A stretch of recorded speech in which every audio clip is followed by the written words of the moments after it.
Good morning Punjab. तुसीं देख रहे हो दैनिक सवेरा टीवी। मैं रजिंदर कौर।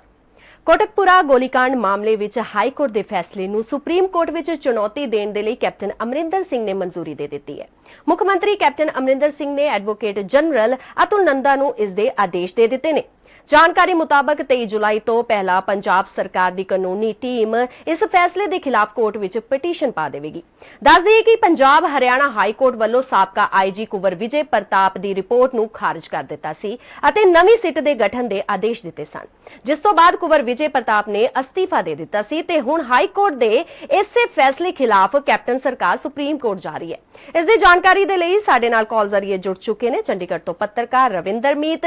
जानते हैं उन्हां दे कोल इस दे बारे कि आखिर की जानकारी है। जी रविंदर।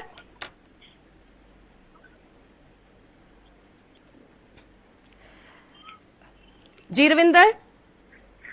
जी बिल्कुल रजिंदर, जो फाइनली पंजाब सरकार ने फैसला कर लिया कि SLP हाई सुप्रीम कोर्ट दे विच दायर करनगे। हालांकि इस मसले दे विच बहुत ही देरी जिहड़ी पंजाब सरकार वालों की गई है, क्योंकि 9 अप्रैल का पूरा मसला है जदों सिट की रिपोर्ट नूं हाई कोर्ट के सिंगल बेंच वालों रद्द किया गया सी। उस तो बाद 3 महीनों का समा ऑलरेडी बीत चुकिया, लेकिन इस मसले ते हाले तक पंजाब सरकार कोई भी फैसला नहीं लै पाई। फाइनली ये फैसला जो लिया तो 3 महीने बीत चुके हैं, लेकिन हाले तक भी सुप्रीम कोर्ट दे विच पंजाब सरकार वालों ये तर्क दिता जा सकता है कि सानू जिहड़ी इसकी रिपोर्ट मिली आ, हाई कोर्ट की रिपोर्ट मिली आ, हाई कोर्ट वालों जो ऑर्डर मिले है वो 22 अप्रैल नूं मिले आ, तो साडे कोले कुछ दिन हैगे आ, लेकिन किते ना किते देरी जरूर पंजाब सरकार वालों लगातार दिख रही है, क्योंकि इस मसले दे विच लगातार राजनीति हो रही है। लगातार बहुत सारे एलीगेशन जिहड़ी सिट खारिज कीती आ उस ते लग चुके ने। एक तरफा जांच दे जिहड़े लगातार लग चुके ने आरोप कि एक तरफा जांच हुई है।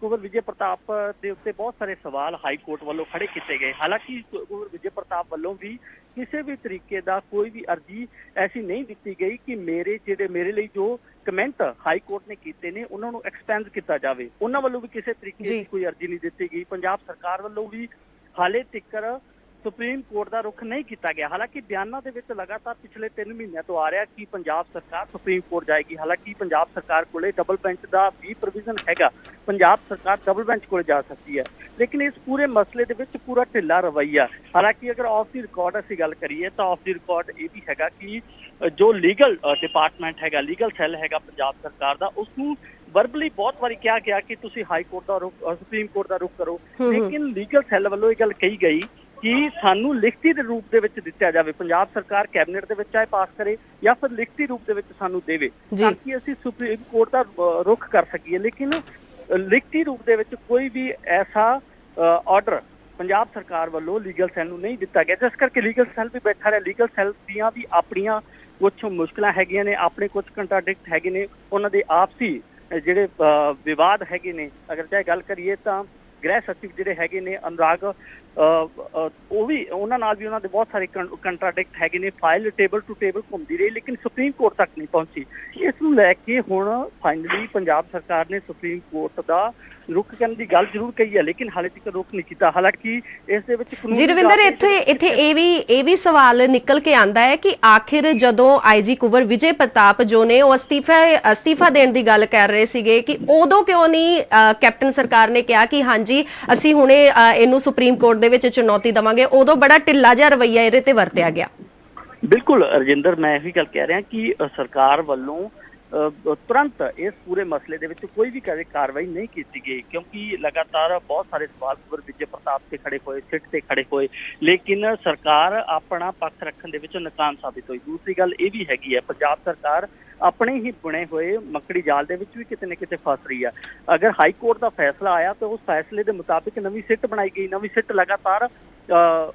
लगातार इन्वेस्टिगेशन कर रही है, लगातार उहदे सामने पेशियां हो रही ने।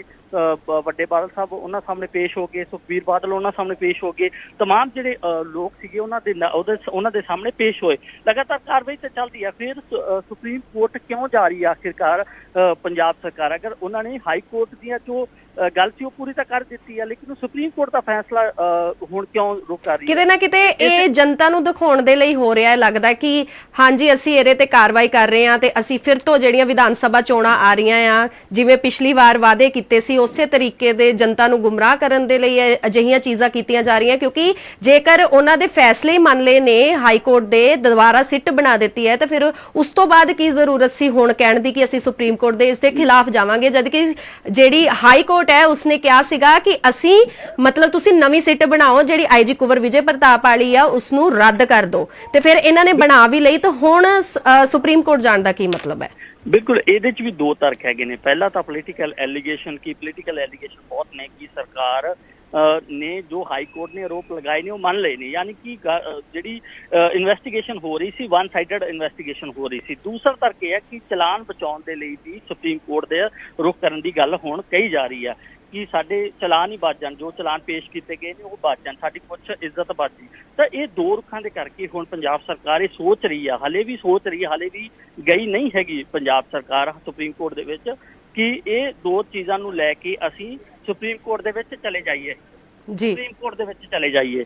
ਤੇ ਇਸੇ ਨੂੰ ਲੈ ਕੇ ਲਗਾਤਾਰ ਜਿਹੜੀ ਕੁਐਸਚਨ ਮਾਰਕ ਜਿਹੜਾ ਪੰਜਾਬ ਸਰਕਾਰ ਤੇ ਹੋ ਰਿਹਾ ਸੀ, ਉਸ ਕੁਐਸਚਨ ਮਾਰਕ ਨੂੰ ਲੈ ਕੇ ਇਹ ਪੰਜਾਬ ਸਰਕਾਰ ਚਾਹ ਰਹੀ ਹੈ ਕਿ ਅਸੀਂ ਇਸ ਪੂਰੇ ਮਾਮਲੇ ਦੇ ਵਿੱਚ ਸੁਪਰੀਮ ਕੋਰਟ ਦੇ ਵਿੱਚ ਜਾਈਏ। ਜੀ ਰਵਿੰਦਰ, ਮਤਲਬ ਸੀਐਮ ਨੇ ਇਹ ਦੇ ਤੇ ਦਿੱਤਾ ਕਿ ਬਿਆਨ ਦੇ ਦਿੱਤਾ ਕਿ ਇਕੱਲਾ ਇਹ ਬਿਆਨ ਹੀ ਰਹਿ ਜਾਏਗਾ ਕਿ ਸੂਤਰਾਂ ਦੇ ਹਵਾਲੇ ਤੋਂ ਖਬਰ ਆ ਰਹੀ ਹੈ ਕਿ ਇਹਦੇ ਤੇ ਵਰਕ ਵੀ ਚੱਲ ਰਿਹਾ, ਕੰਮਕਾਜ ਵੀ ਚੱਲ ਰਿਹਾ, ਇਹਦੇ ਤੇ ਇਹਦੀਆਂ ਫਾਈਲਾਂ ਦੇਣ ਦੀ ਜਾਂ ਪਟੀਸ਼ਨ ਪਾਉਣ ਤੱਕ ਦੀ ਗੱਲ? ਦੇਖੋ, ਇਹ ਮਸਲਾ ਬਹੁਤ ਲੰਬਾ ਚਲਾ ਗਿਆ, ਪਚੀਦਾ ਚਲਾ ਗਿਆ। ਦੇਖੋ, ਕੁਛ ਬਿਆਨ ਪੋਲੀਟੀਕਲ ਬਿਆਨ ਦਿੱਤੇ ਜਾਂਦੇ ਨੇ, ਕੁਛ ਚੀਜ਼ਾਂ ਜ਼ਮੀਨੀ ਰੂਪ ਦੇ ਵਿੱਚ ਹੁੰਦੀਆਂ ਹੋਈਆਂ ਦਿਖਦੀਆਂ ਨੇ, ਲੇਕਿਨ ਜਿਹੜੇ ਇਹ ਬਿਆਨ ਹੈ ਪੂਰਨ ਤੌਰ ਤੇ ਪੋਲੀਟੀਕਲ ਬਿਆਨ ਮੰਨੇ ਜਾ ਸਕਦੇ ਨੇ ਕਿ ਲੋਕਾਂ ਦੇ ਵਿੱਚ ਇਹ ਨਾ ਜਾਵੇ ਮੈਸੇਜ ਕਿ ਪੰਜਾਬ ਸਰਕਾਰ ਤਾਂ ਕੁਝ ਕਰ ਨਹੀਂ ਰਹੀ, ਕਿਉਂਕਿ ਇਲੈਕਸ਼ਨ ਈਅਰ ਚੱਲ ਰਿਹਾ, ਇਲੈਕਸ਼ਨ ਹੋ ਰਹੇ ਆ, ਇਲੈਕਸ਼ਨ ਦਾ ਸਾਲ ਹੈ, ਆਉਣ ਵਾਲੇ ਕੁਝ ਮਹੀਨਿਆਂ ਦੇ ਵਿੱਚ ਇਲੈਕਸ਼ਨ ਹੈਗੀ ਆ। ਤਾਂ ਇਸ ਨੂੰ ਲੈ ਕੇ ਕਿਤੇ ਨਾ ਕਿਤੇ ਜ਼ਰੂਰ ਹੈਗਾ ਕਿ ਪੰਜਾਬ ਸਰਕਾਰ ਚਾਹ ਰਹੀ ਹੈ ਕਿ ਲੋਕਾਂ ਦੇ ਵਿੱਚ ਮੈਸੇਜ ਆਵੇ ਕਿ ਅਸੀਂ ਤਾਂ ਕਰ ਰਹੀ ਹੈ, ਲੇਕਿਨ ਕੋਰਟਾਂ ਦੇ ਵਿੱਚ ਮਸਲਾ ਫਸਿਆ ਹੋਇਆ। ਤਾਂ ਇਸ ਕਰਕੇ ਇਸ ਨੂੰ ਮੰਨ ਸਕਦੇ ਇੱਕ ਤਰੀਕੇ ਨਾਲ ਕਿ ਪੋਲੀਟੀਕਲ ਬਿਆਨ ਹੈਗੇ ਨੇ, ਕਿਉਂਕਿ ਅਗਰ ਕੁਝ ਕਰਨਾ ਹੁੰਦਾ ਤਾਂ ਹੁਣ ਤੱਕ ਹੋ ਜਾਂਦੇ ਆ, ਅਗਰ ਰੁਖ ਕਰਨਾ ਹੁੰਦਾ ਤਾਂ 3 ਮਹੀਨਿਆਂ ਦਾ ਸਮਾਂ ਬਹੁਤ ਹੁੰਦਾ ਹੈ। ਇੱਕ SLP ਨੂੰ ਦਾਇਰ ਕਰਨ ਵਾਸਤੇ 90 ਦਿਨਾਂ ਦਾ ਸਮਾਂ ਹੁੰਦਾ ਸਰਕਾਰ ਕੋਲੇ ਜਾਂ ਕਿਸੇ ਵੀ ਪਾਰਟੀ ਕੋਲੇ ਜਾਂ ਪ੍ਰਾਈਵੇਟ ਪਾਰਟੀ ਹੈਗੀ ਆ, 90 ਦਿਨਾਂ ਦੇ ਅੰਦਰ ਅੰਦਰ ਅਗਲੀ ਕੋਰਟ ਦੇ ਵਿੱਚ ਰੁਖ ਕਰਨਾ ਹੁੰਦਾ, ਲੇਕਿਨ ਸਰਕਾਰ ਨਹੀਂ ਕਰ ਪਾਈ। ਇਟ ਮੀਨਸ ਸਰਕਾਰ ਦੀ ਇਹ ਨਾਕਾਮੀ ਹੈਗੀ ਹੈ ਕਿ ਜੋ ਫੈਸਲਾ 90 ਦਿਨਾਂ ਦੇ ਅੰਦਰ ਅੰਦਰ ਲਿਆ ਜਾਣਾ ਸੀ ਉਹ ਫੈਸਲਾ ਸਰਕਾਰ ਨਹੀਂ ਲੈ ਪਾਈ। ਜੀ ਜੀ ਜੀ। ਤੇ ਰਵਿੰਦਰ, ਇੱਕ ਗੱਲ ਹੋਰ ਇੱਥੇ ਨਿਕਲ ਕੇ ਆਂਦੀ ਹੈ ਕਿ ਜਿਹੜੀ ਕੈਪਟਨ ਸਰਕਾਰ ਹੈ ਹੁਣ ਪੂਰੀ ਤਰ੍ਹਾਂ ਘਿਰ ਚੁੱਕੀ ਹੈ ਆਪਣੇ ਹੀ ਸੰਕਟਾਂ ਦੇ ਵਿੱਚ। ਇੱਕ ਤਾਂ ਪਾਰਟੀ ਦਾ ਕਲੇਸ਼ ਚੱਲ ਰਿਹਾ ਹੈ, ਦੂਜੇ ਪਾਸੇ ਉਹਨੂੰ ਆਪਣੀਆਂ ਜਿੰਨੀਆਂ ਵੀ ਉਹਨੇ ਸ਼ਰਤਾਂ ਰੱਖੀਆਂ ਸੀ, ਜਿੰਨੇ ਵੀ ਵਾਅਦੇ ਕੀਤੇ ਸੀਗੇ, ਉਹਨਾਂ ਨੂੰ ਪੂਰਾ ਨਹੀਂ ਕੀਤਾ ਜਾ ਰਿਹਾ। ਲੋਕੀ ਉਹਨਾਂ ਤੋਂ ਸਵਾਲ ਕਰ ਰਹੇ ਨੇ, ਉਹਨਾਂ ਦੇ MLA ਹੀ ਉਹਨਾਂ ਦੇ ਖਿਲਾਫ ਹੈ ਕਿ ਕਹਿ ਲਓ ਕਿ ਹੁਣ ਇੱਕ ਤਰ੍ਹਾਂ ਦਾ ਥੋੜਾ ਜਿਹਾ ਵਜ਼ਨ ਪਾਉਣ ਦੇ ਲਈ ਆਪਣੀ ਗੱਲ ਦੇ ਵਿੱਚ ਇਹੋ ਜਿਹੇ ਬਿਆਨ ਦਿੱਤੇ ਜਾ ਰਹੇ ਨੇ। ਬਿਲਕੁਲ, ਰਜਿੰਦਰ, ਚੌਪ ਪਾਸੇ ਘਿਰੀ ਹੋਈ ਸਰਕਾਰ ਦਿਖ ਰਹੀ ਹੈ। ਕੈਪਟਨ ਸਰਕਾਰ ਚੌਪ ਪਾਸੇ ਤੋਂ ਘਿਰੀ ਹੋਈ ਹੈ। ਸਿਰਫ ਵਿਰੋਧੀ ਹੀ ਨਹੀਂ, ਵਿਰੋਧੀਆਂ ਦੇ ਵਿੱਚ ਵੀ ਸਾਰੇ ਵਿਰੋਧੀ ਨਹੀਂ।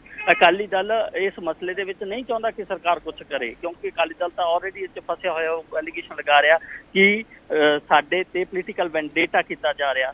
ਦੂਸਰੇ ਪਾਸੇ ਅਗਰ ਆਮ ਆਦਮੀ ਪਾਰਟੀ ਦੀ ਗੱਲ ਕਰੀਏ ਜਾਂ ਫਿਰ ਹੋਰ ਜਿਹੜੀਆਂ ਪਾਰਟੀਆਂ ਹੈਗੀਆਂ ਪੰਜਾਬ ਦੇ ਵਿੱਚ, ਉਹ ਪਾਰਟੀਆਂ ਲਗਾਤਾਰ ਇਹ ਕੁਐਸਚਨ ਕਰ ਰਹੀਆਂ ਕਿ ਸਰਕਾਰ ਕੁਝ ਨਹੀਂ ਕਰ ਰਹੀ ਬੇਅਦਬੀ ਦੇ ਮਸਲੇ ਦੇ ਉੱਤੇ ਜਾਂ ਇਨਸਾਫ ਦਿਵਾਉਣ ਦੇ ਵੱਲ ਨਹੀਂ ਵਧ ਰਹੀ। ਹੋਰ ਵੀ ਬਹੁਤ ਸਾਰੇ ਜਿਹੜੇ ਕੰਪਲੈਕਸ ਹੈਗੇ ਆ ਕੈਪਟਨ ਅਮਰਿੰਦਰ ਸਿੰਘ ਨੂੰ ਹੈਗੇ ਆ। ਅਗਰ ਗੱਲ ਕਰੀਏ ਤਾਂ ਕੋਈ ਵੀ ਕੰਮ ਹਾਲੇ ਤੱਕ ਵਿਕਾਸ ਕਾਰਜਾਂ ਦਾ ਨਹੀਂ ਹੋਇਆ। ਇਸ ਤੋਂ ਇਲਾਵਾ ਬਹੁਤ ਸਾਰੇ ਨਸ਼ੇ ਦੇ ਨੂੰ ਲੈ ਕੇ ਬਹੁਤ ਸਾਰੇ ਵਾਅਦੇ ਕੀਤੇ ਗਏ ਸੀ, ਉਹ ਨਹੀਂ ਪੂਰੇ ਹੋਏ। ਤਾਂ ਸਰਕਾਰ ਤਾਂ ਆਲਰੇਡੀ ਘਿਰੀ ਹੋਈ ਹੈ, ਲੇਕਿਨ ਸਭ ਤੋਂ ਵੱਡਾ ਮਸਲਾ ਜਿਹੜਾ ਇਸ ਸਮੇਂ ਬਣਿਆ ਹੋਇਆ ਉਹ ਮਸਲਾ ਬੇਅਦਬੀਆਂ ਦਾ ਮਸਲਾ ਹੈ, ਗੋਲੀ ਕਾਂਡ ਦਾ ਮਸਲਾ ਹੈ ਕਿ ਇਸ ਮਸਲੇ ਤੇ ਇਨਸਾਫ ਦਿੰਦੀ ਆ ਜਾਂ ਨਹੀਂ ਦਿੰਦੀ ਸਰਕਾਰ। ਕਿਉਂਕਿ ਇਸੇ ਮਸਲੇ ਦੇ ਉੱਤੇ ਕੈਪਟਨ ਅਮਰਿੰਦਰ ਸਿੰਘ ਨੇ ਸਹੁੰ ਵੀ ਖਾਧੀ ਸੀ ਗੁਟਕਾ ਸਾਹਿਬ ਦੀ ਮੱਥੇ ਤੇ ਰੱਖ ਕੇ ਗੁਟਕਾ ਸਾਹਿਬ। ਤਾਂ ਕਿਤੇ ਨਾ ਕਿਤੇ ਵਿਰੋਧੀ ਵੀ ਇਸ ਗੱਲ ਨੂੰ ਵਾਰ-ਵਾਰ ਦੁਹਰਾਉਂਦੇ ਨੇ ਕਿ ਜਿਹੜੀ ਚੀਜ਼ ਦੀ ਸਹੁੰ ਖਾਧੀ ਹੈ ਉਸ ਚੀਜ਼ ਨੂੰ ਲੈ ਕੇ ਕੈਪਟਨ ਸਰਕਾਰ ਨੇ ਕੀਤਾ ਹੀ ਕੁਛ ਨਹੀਂ। ਉਹਨਾਂ ਦੇ ਆਪਣੇ ਵਿਧਾਇਕ ਲਗਾਤਾਰ ਪ੍ਰਗਟ ਸਿੰਘ ਦੀ ਗੱਲ ਕਰੀਏ, ਚਾਹੇ ਨਵਜੋਤ ਸਿੱਧੂ ਦੀ ਗੱਲ ਕਰੀਏ ਜਾਂ ਫਿਰ ਹੋਰ ਬਹੁਤ ਸਾਰੇ ਵਿਧਾਇਕ ਹੈ ਜਿਹੜੇ ਲਗਾਤਾਰ ਮੀਟਿੰਗਾਂ ਦੇ ਵਿੱਚ ਗੱਲ ਕਹਿ ਕੇ ਆਏ ਆ ਕਿ ਸਾਡੇ ਜਿਹੜੀ ਇਹ ਗੱਲ ਤੁਸੀਂ ਕਹੀ ਸੀ ਗੁਟਕਾ ਸਾਹਿਬ ਫੜ ਕੇ ਮੱਥੇ ਨੂੰ ਲਾ ਕੇ, ਉਹ ਪੂਰੀ ਨਹੀਂ ਹੋਈ। ਲੋਕ ਇਨਸਾਫ ਦੀ ਗੱਲ ਕਰ ਰਹੇ ਨੇ, ਸਾਡੇ ਤੋਂ ਸਵਾਲ ਪੁੱਛਦੇ ਨੇ, ਲੇਕਿਨ ਤੁਸੀਂ ਇਸ ਮਸਲੇ ਦੇ ਉੱਤੇ ਕੀਤਾ ਹੀ ਕੁਛ ਨਹੀਂ। ਵਿਰੋਧੀ ਵੀ ਲਗਾਤਾਰ ਸਵਾਲ ਕਰ ਰਹੇ ਨੇ ਤੇ ਇਸ ਨੂੰ ਲੈ ਕੇ ਕਿਤੇ ਨਾ ਕਿਤੇ ਸਰਕਾਰ ਘਿਰੀ ਜ਼ਰੂਰ ਹੋਈ ਹੈ ਇਸ ਮਸਲੇ ਦੇ ਵਿੱਚ ਹੁਣ। ਲੇਕਿਨ ਇਸ ਧਰਮ ਸੰਕਟ ਤੋਂ ਸਰਕਾਰ ਨਿਕਲੇਗੀ ਕਿਵੇਂ, ਇਹ ਬਹੁਤ ਵੱਡਾ ਸਵਾਲ ਇਸ ਸਮੇਂ ਕੈਪਟਨ ਸਰਕਾਰ ਦੇ ਲਈ ਹੈ।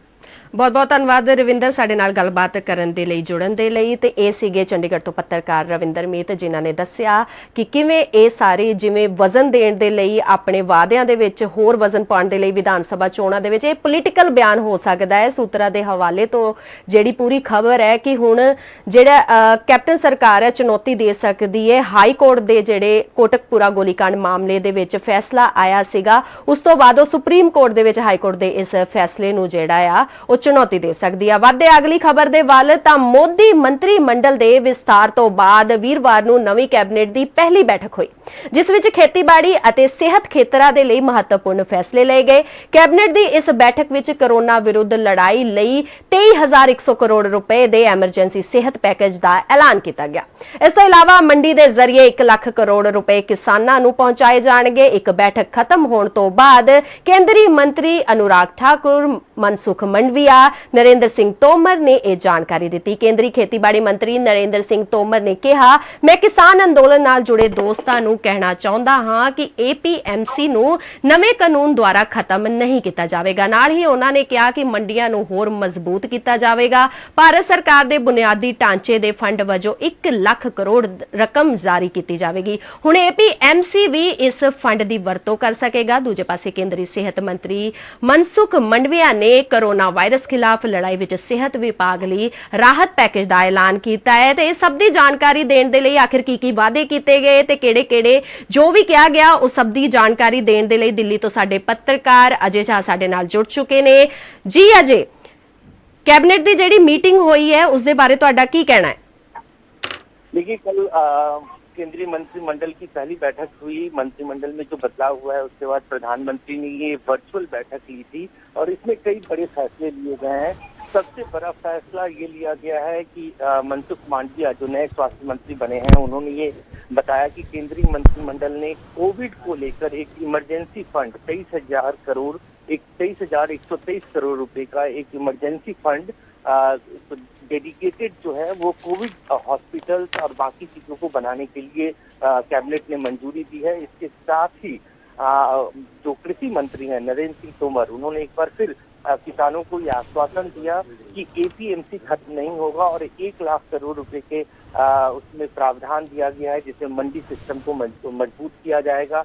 प्रधानमंत्री ने मंत्री समूह को संबोधित करते हुए ये कहा कि खासतौर से कोविड का जो दूसरा वेव है उसको खत्म होने के बाद जिस तरह की तस्वीरें सामने आ रही हैं, जिसमें क्राउडेड प्लेस पे और भीड़ बढ़ती जा रही है, उसको लेकर उन्होंने कहा है कि लापरवाही बरतने की जरूरत नहीं है और लोगों को सजग रहना चाहिए। लेकिन जो 2 महत्वपूर्ण बड़े फैसले लिए गए उसमें एक कोविड को लेकर 23,000 करोड़ का एक इमरजेंसी फंड बनाया गया है और दूसरा कृषि मंत्री ने जो बताया कि जो किसान हैं उनको इस बात की चिंता नहीं करनी चाहिए कि मंडी सिस्टम खत्म हो जाएगा और सरकार लगातार इस बात का आश्वासन दे रही है किसानों को कि मंडी सिस्टम बना रहेगा। सरकार ने एक बार फिर कल कैबिनेट ने 1 लाख करोड़ के पैकेज की 1 लाख करोड़ के फंड की घोषणा की है, जिसका इस्तेमाल मंडी सिस्टम को और ज्यादा मजबूत करने के लिए आने वाले समय में किया जाएगा।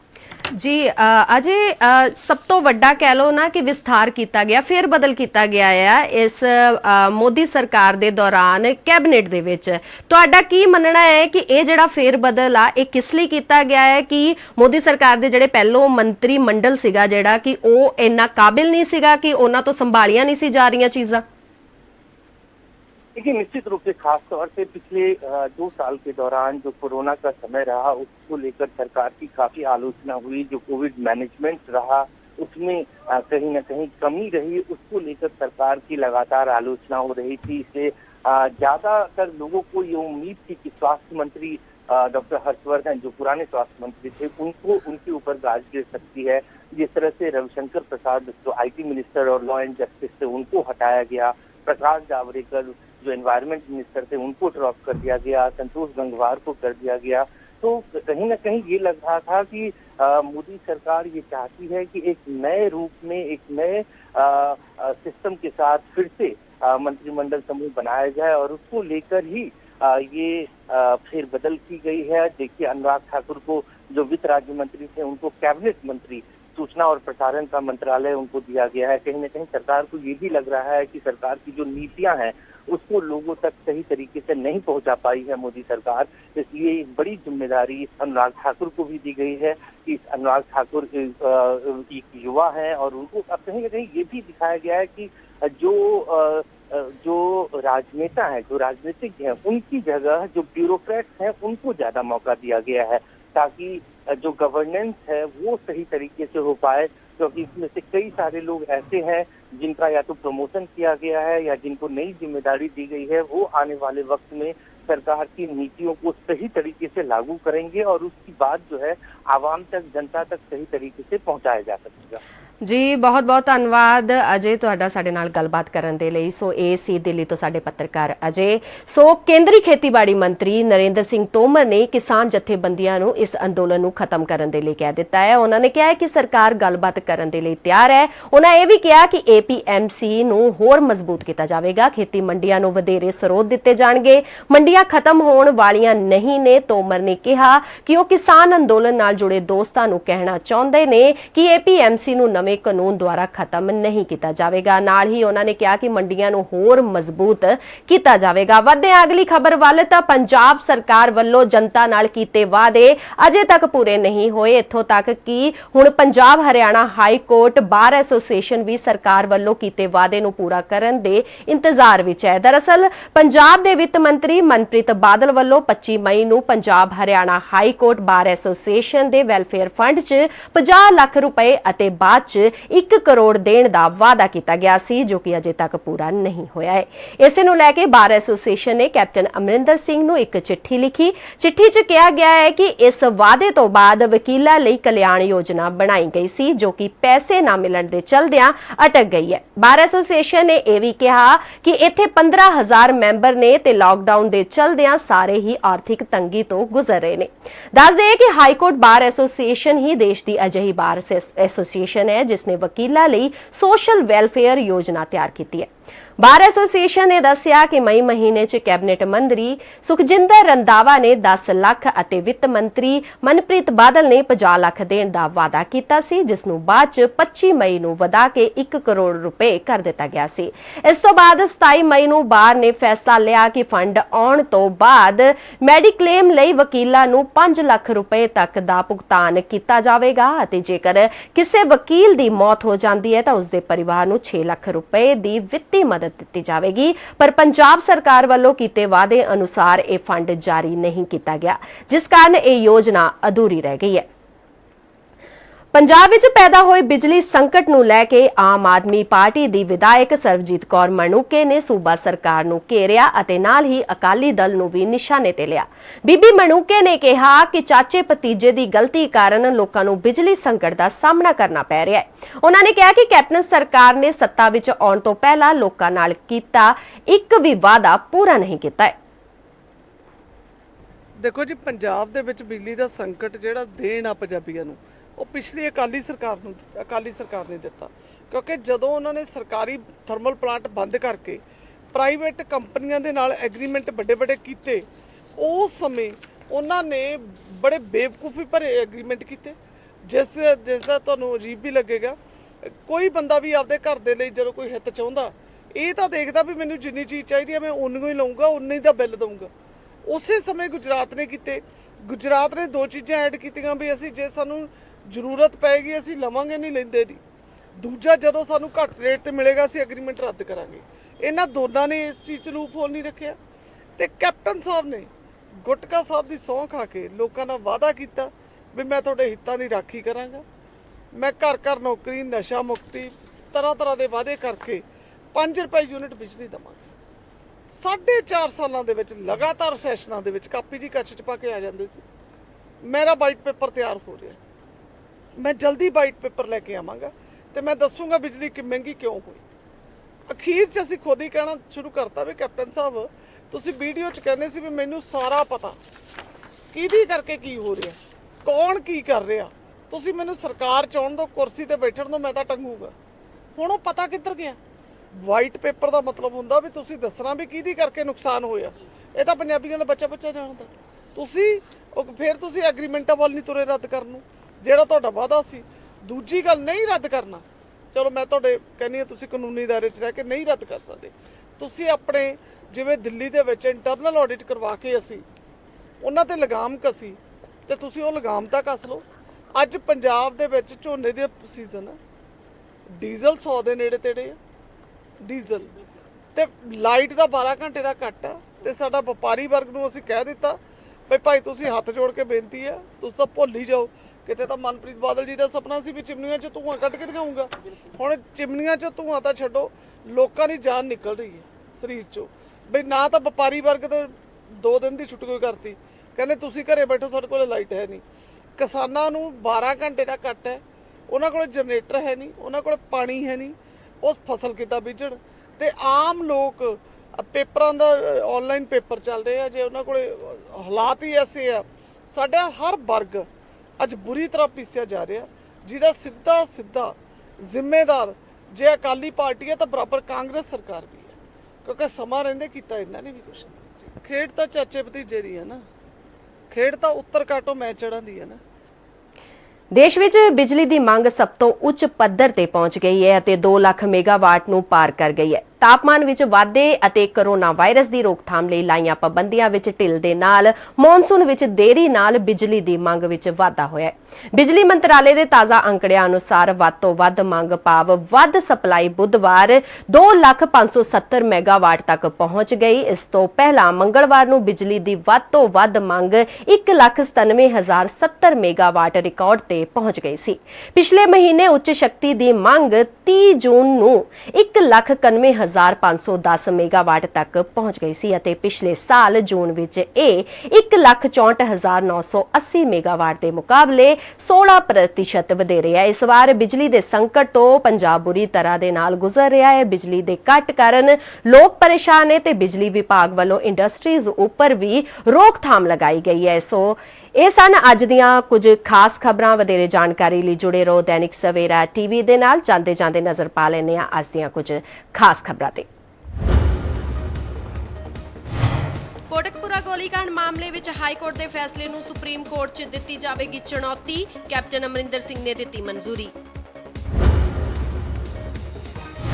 ਮੋਦੀ ਮੰਤਰੀ ਮੰਡਲ ਦੇ ਵਿਸਥਾਰ ਤੋਂ ਬਾਅਦ ਨਵੀਂ ਕੈਬਨਿਟ ਦੀ ਹੋਈ ਪਹਿਲੀ ਬੈਠਕ, ਖੇਤੀਬਾੜੀ ਅਤੇ ਸਿਹਤ ਖੇਤਰਾਂ ਲਈ ਲਏ ਗਏ ਅਹਿਮ ਫੈਸਲੇ। ਦੇਸ਼ ਵਿੱਚ ਬਿਜਲੀ ਦੀ ਮੰਗ 2 ਲੱਖ ਮੈਗਾਵਾਟ ਤੋਂ ਪਾਰ, ਬਿਜਲੀ ਮੰਤਰਾਲੇ ਨੇ ਜਾਰੀ ਕੀਤੇ ਤਾਜ਼ਾ ਅੰਕੜੇ।